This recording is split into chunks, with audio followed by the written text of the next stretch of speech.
ಒಂದು ಮನೆ ಒಳಗಡೆ ಒಂದು ಕಳ್ಳ ನುಗ್ತಾನೆ.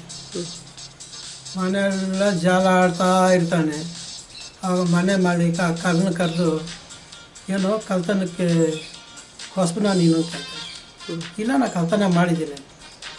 ತಿಜೋರಿ ಕೀನ ಎಲ್ಲೆಲ್ಲೋ ಹುಡುಕ್ತಾ ಇದೆಯಲ್ಲ ಕಣೋ, ತಿಜೋರಿ ಕೀ ಎಲ್ಲಿ ಗೊತ್ತಾಗಿದೆ?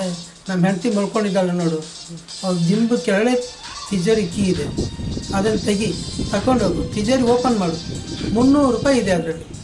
ಆ 300 ರೂಪಾಯಿನಲ್ಲಿ ನೀ 200 ತಗೋ, ನಾನು 100 ರೂಪಾಯಿ ಕೊಡು ಅಂತ ನಮ್ಮ ಮನೆ ಮಾಲೀಕ.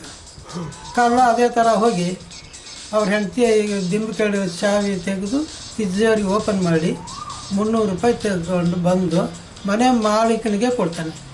ಅಲ್ಲ, ನನಗೆ 100 ಸಾಕು, 200 ರೂಪಾಯಿ ನೀ ತಗೋ, ನನಗೆ ಯಾವ ದುಡ್ಡು ಬೇಡ, 300 ರೂಪಾಯಿ ನೀನೇ ಇಟ್ಕೊ, ನನಗೆ ಬೇರೆ ಮನೆ ಕಳ್ತನ ಒಳಗಿದೆ ಅಂದ.